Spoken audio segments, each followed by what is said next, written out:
नमस्कार, मैं हूँ वैश्वी और आप देख रहे हैं हमारा YouTube चैनल शून्य फार्म्स। हमसे अक्सर ये सवाल पूछा जाता है कि ऐसा कौन सा नेचुरल फर्टिलाइज़र है जो हम यहाँ शून्य फार्म्स पे यूज़ करते हैं जिससे मिट्टी की ताकत भी बनी रहे और जो लो कॉस्ट भी हो। आज इस वीडियो में हम आपको बताएंगे एक ऐसा फर्टिलाइज़र जो हम यहाँ शून्य फार्म्स में बनाते हैं और इसको आप कैसे बना सकते हैं, इसमें क्या क्या चीज़ों की ज़रूरत होती है और इसके क्या क्या फ़ायदे हैं। अगर आपको ये सब जानना है then watch the video till the very and.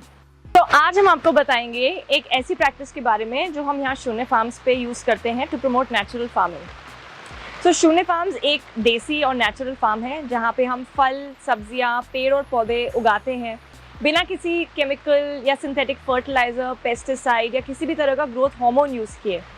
और हमारी मिट्टी तो ऐसी है कि बिल्कुल रेतीली, और 3.5-4 साल पहले जब हमने शुरुआत की थी तो इसमें बिल्कुल भी जान नहीं थी और ये इतनी पोरस है कि इसमें पानी भी रिटेन नहीं होता। तो हमें यहाँ पे बहुत सी प्रैक्टिसेस करनी पड़ती हैं मिट्टी की ताकत बनाने के लिए। उसमें से एक प्रैक्टिस वर्मी कंपोस्ट है जिसके बारे में हम आपको इस वीडियो में बताएंगे। लोगों के दिमाग में ये सवाल आएगा कि नेचुरल फार्मिंग क्यों। अब आजकल की मॉडर्न डे फार्मिंग में तो हर जगह ही फर्टिलाइजर्स इस्तेमाल हो रहे हैं और उसकी वजह यह है कि लास्ट सेंचुरी में हमने अपनी टॉप सॉइल और अपनी मिट्टी की ताकत बिल्कुल ही ख़त्म कर दी है। स्पेशली उन स्टेट्स में जैसे उत्तर प्रदेश, हरियाणा और पंजाब, जिनकी मिट्टी में सबसे ज़्यादा ताकत होती थी, अब वो सबसे ज़्यादा सिंथेटिक फर्टिलाइज़र या केमिकल्स यूज़ करते हैं। अब जब आप फर्टिलाइज़र यूज़ ही कर रहे हो तो आपके पास दो ऑप्शन है, या तो आप नेचुरल कर सकते हो या सिंथेटिक। नेचुरल फर्टिलाइजर्स जब आप यूज़ करते हो तो इससे आपकी मिट्टी की जान बढ़ती जाती है। ओवर टाइम आपको कम से कम यूज़ करना होता है। और तो और ये इको फ्रेंडली है, एनवायरनमेंट के लिए अच्छा है और आपकी सेहत के लिए बेस्ट है।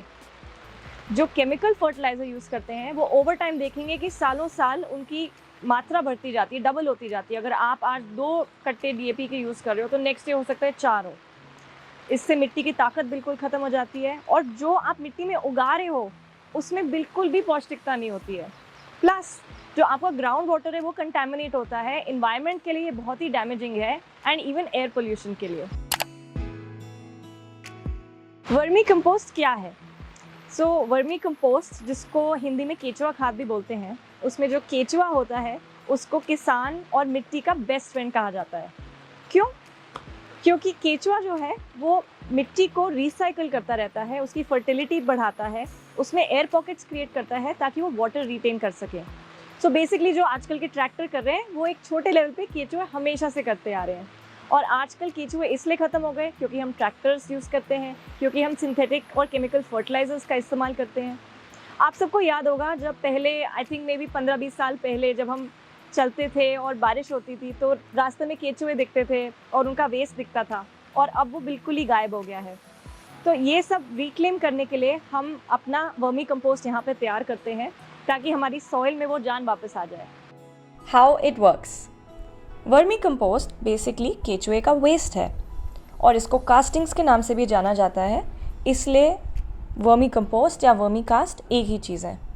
अब जब केचुआ फूड स्क्रैप या ऑर्गेनिक मैटर या काऊ डंग खाता है तो इसके जब बॉडी के थ्रू ट्रैवल करते हैं तो इसके डाइजेस्टिव ट्रैक्ट में जो भी सिक्रीशंस या एंजाइम्स पैदा होते हैं उसके साथ ये कास्टिंग्स मिक्स होके ब्रेक डाउन हो जाती हैं एंड फाइनली जब केचुए के टेल एंड से ये एग्जिट करती हैं तो ये हाईली इनरिच्ड होती है माइक्रोन्यूट्रिएंट्स में।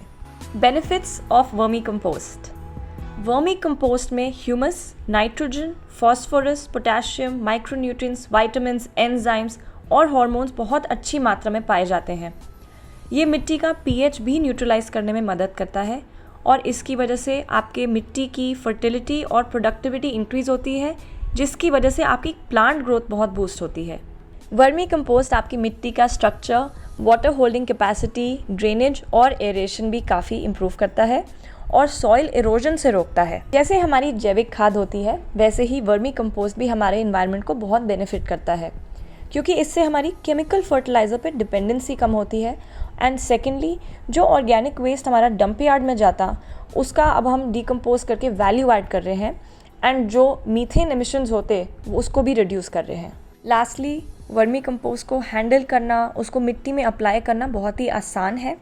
ये बजट फ्रेंडली है और इसकी लागत बहुत ज़्यादा नहीं आती है एंड इसमें किसी भी प्रकार की गंदी स्मेल भी नहीं होती। सो अब आपको वर्मी कंपोस्ट के सारे बेनिफिट्स पता चल गए हैं। अब मैं आपको बताऊंगी कि इसको कैसे यूज़ कर सकते हैं, इसका क्या प्रोसेस है, क्या मटेरियल चाहिए आपको, कैसे बना सकते हैं और फाइनली अपने खेतों में या टेरेस गार्डन्स में कैसे यूज़ कर सकते हैं। वर्मी कंपोस्ट बनाने के लिए आपको क्या क्या मटेरियल चाहिए। अब इसमें सबसे पहले तो आपको ऑर्गेनिक वेस्ट डालना होता है। इसमें आप फूड स्क्रैप या अपने खेत का सूखा हुआ वेस्ट या फिर काऊ डंग इस्तेमाल कर सकते हैं। जब बात आती है केचुए की तो मैं आपको ऑस्ट्रेलियन केचुए रेकमेंड करूँगी। इनका साइंटिफिक नाम है आइसिनिया फेटिडा और इनको टाइगर वर्म, रेड वर्म या रेड विगलर के नाम से भी जाना जाता है। और मैं ये क्यों रेकमेंड करूँगी, क्योंकि ये केचुए जो हैं बहुत ही हैवी ईटर्स होते हैं। एक दिन में अपना बॉडी वेट का डबल खा जाते हैं एंड ये वेस्ट बहुत जल्दी जनरेट करते हैं। इन सब के अलावा आपको पानी का भी इस्तेमाल करना होगा मॉइस्चर मेंटेन करने के लिए। और अगर आप कवर्ड एरिया में वर्मी कंपोस्ट नहीं कर रहे हैं तो आपको प्लास्टिक बैग्स भी चाहिए होंगे वर्मी बेड्स को कवर करने के लिए। आप वर्मी कंपोस्ट को दो तरह से तैयार कर सकते हैं, एक है पिट मेथड और एक है बेड मेथड। तो जो पिट मेथड है उसमें आप ज़मीन से नीचे सीमेंटेड पिट्स बनाते हो, 5 बाय 5 बाय 3 फीट के आप बना सकते हैं, बट ये मेथड रेयरली यूज में आता है। दूसरा मेथड जो है वो है बेड मेथड। तो बेड मेथड में आप 6 बाय 2 बाय 2 के बना सकते हो बेड्स एंड ये मेथड सबसे ज़्यादा इजीली मेंटेन होता है। वर्मी कंपोस्ट को कैसे तैयार करते हैं? अगर आप काऊ डंग के अलावा और भी वेस्ट यूज़ कर रहे हैं तो सबसे पहले तो आप ये ऑर्गेनिक वेस्ट को चॉप कर लीजिए। उसके बाद गोबर के साथ 1:3 के रेशो में मिक्स कर लीजिए। सो 1 पार्ट वेस्ट और 3 पार्ट्स गोबर। अब बेड को तैयार करने के लिए आप 2 से 3 इंची की लेयर मिट्टी की बिछाएं। उसके ऊपर जो आपका पार्शियली डिकम्पोज्ड मिक्सचर है या काऊ डंग है उसको आधे से 1 फुट तक ऐड करते रहें। आपका बेड अब रेडी है। इसमें आप 1 स्क्वायर मीटर के लिए 1000 से 2000 केचुए रिलीज़ कर सकते हैं। आप इसमें रेगुलरली पानी छिड़कते रहें ताकि मॉइस्चर लेवल मेंटेन रहे और आपका कंपोस्ट 45 से 60 दिन में रेडी हो जाएगा। जब हमने वर्मी कंपोस्टिंग स्टार्ट की थी तो इस तरह से ये गोबर दिखता था। दिस इज़ बेसिकली फ्रेश गोबर आपको दिख रहा है। तो पहले इसकी गर्मी निकालनी होती है, जैसे मैंने आपको पहले भी मेंशन किया, और कुछ टाइम के बाद ये चाय की पत्ती की तरह हो जाता है, जस्ट लाइक दिस। अब इसको कलेक्ट आप कैसे करते हैं? सिंपली आपको इसकी टॉप लेयर ऐसे ऐसे करके निकालनी होती है। ये आपका वर्मी कंपोस्ट है जो आप अपने खेतों में डाल सकते हैं। इसके अलावा जब इसके ऊपर पानी पड़ता है, क्योंकि इसकी नमी मेंटेन करते हैं, तो जो इसके माइक्रो न्यूट्रिएंट्स हैं वो पानी के फॉर्म में यहाँ कलेक्ट हो जाते हैं इस नाली में, और यहाँ से जाके एक छोटी सी बाल्टी में हम इनको कलेक्ट कर लेते हैं, क्योंकि ये सॉइल के लिए बहुत ही फ़ायदेमंद है। कुछ चीज़ों पे ध्यान देना ज़रूरी है। मेक श्योर कि आपका जो ऑर्गेनिक वेस्ट है वो किसी भी प्रकार के प्लास्टिक या पेस्टिसाइड, मेटल, केमिकल या किसी भी तरह के टॉक्सिक मटेरियल से बिल्कुल मुक्त हो। अगर आप केचुओं को फीड देना चाहते हैं तो इन फूड्स को अवॉइड करें। डेयरी, नॉन वेज और सिट्रस फूड्स जैसे नींबू और संतरा। जो आप काऊ डंग इस्तेमाल कर रहे हैं वो मिनिमम 15 से 20 दिन पुराना होना चाहिए ताकि उसमें किसी भी प्रकार की गर्मी ना पैदा हो, पर ध्यान रखें कि वो बहुत ज़्यादा सूखा या हार्ड भी ना हो। किसी एक आदमी की ड्यूटी लगाएं कि वो वर्मी का सेटअप रेगुलरली मॉनिटर करें। जो आइडियल टेम्परेचर है जिसमें वर्मी का रिज़ल्ट सबसे बेहतर आता है वो है 18 से 30 डिग्री। इसके अलावा रेगुलर पानी का छिड़काव करना भी ज़रूरी है ताकि मॉइस्चर लेवल 70 से 80% पे मेंटेन रहे। प्रॉपर एरेशन रखना ज़रूरी है ताकि केचुए की ग्रोथ और मल्टीप्लिकेशन बनी रहे। इसलिए एक रूटीन बना लें वर्मी कास्ट को कलेक्ट करने का, और अगर वीड की ग्रोथ हो रही है तो उसको भी टाइम टू टाइम रिमूव करते रहें। आ गए हम अपने वर्मी वॉश पे।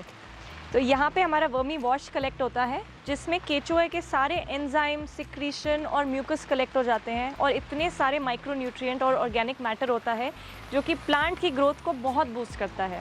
इसलिए आप ये ज़रूर कलेक्ट करें, इसको फेंकें ना और अपने प्लांट की ग्रोथ के लिए इस्तेमाल करें। Disadvantages of vermi compost.